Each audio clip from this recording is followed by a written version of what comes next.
For the last 4 years, the United States was ruled by politicians who fought only for insiders, illegal aliens, career criminals, corporate lobbyists, prisoners, terrorists, and above all, foreign nations, which took advantage of us at levels never seen before.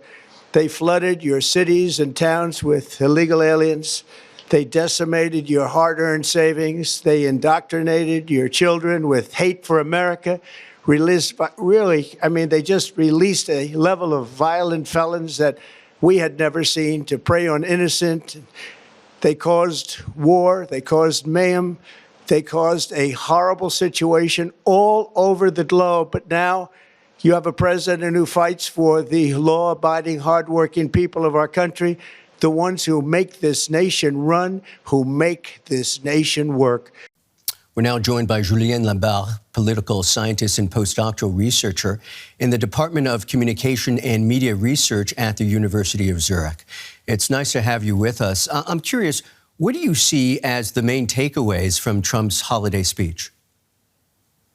Hi, Michael. Thanks for having me. I thought the president was extremely defensive, and the way that I read this is the closest submission that we'll ever get to him saying that the economy is not doing well, right? His main point in that speech was to say that the economy is doing wonderful, but, he had to use slides that were fabricated or slightly misleading, used to show an economic reality that the American people is just not perceiving. And sometimes in politics, perceptions are more important than macroeconomic indicators. So I think the president was really trying to distract the American people from a reality that they're suffering from. You said it, he blamed his predecessor. And what I really sense is that he refuses to take ownership of an economy that he declared liberated a few months ago. When the president floats the idea of cash giveouts, right, checks that he will write to the American people like he did in 2020, that suggests that there is economic relief he hasn't provided. And I will point that this kind of money is not his to spend. This is an act of Congress that can allocate this kind of money. And also, this is money coming from the tariffs that the Supreme Court is still adjudicating the legality of. As you know, Trump's approval ratings are going down, and there are tough midterm elections coming up next year. What's the president doing about that? You're absolutely right. His approval rating has been dwindling for the last few months. And we have to point out that the Republican Party right now holds the tightest majority in the House of Representatives since the 1930s. And we know that there is a historical pattern that we've seen confirmed, corroborated over and over again, which is that the president's party usually loses seats in the midterms. Now, what is he doing about this? First of all, you probably noted that in his speech, his tone was defensive, and it sounded a little bit more like a campaign speech more than anything. It was presented as a speech where he would tout his accomplishments, but he kept referring to things that will come in the future.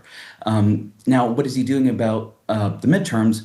You've probably followed this story about him trying to ask his Republican fellows to redraw congressional maps, something we call gerrymandering. And most likely this is because he's very much aware of this pattern that I was just describing with midterm elections. And I think that the only way at this point, unless there is some kind of dramatic change in terms of macroeconomic indicators that would be perceived also at the micro level, would be for him to rig the maps and sort of edge out a victory by getting additional seats at equal votes. We're almost out of time, but I do want to ask you this. Despite ongoing tensions with Venezuela and the war in Ukraine, these major issues weren't addressed in the speech. Why not, do you think? Well, I think this is just not something that he's delivered on. He's promised to end these wars. He's promised that he would not commit the United States to any new war, and we're now seeing the United States edging closer and closer to an armed conflict with Venezuela. And remember, he's also said that he would end the war in Ukraine within a day, just like he said he would bring prices down within a day, and that has not happened. So I think this is something that he will probably avoid talking about for the next 12 months until the midterms, simply because this would be an admission of failure. Understood. That's a political scientist, Julien Labarre in Zurich. Many thanks to you. Thank you.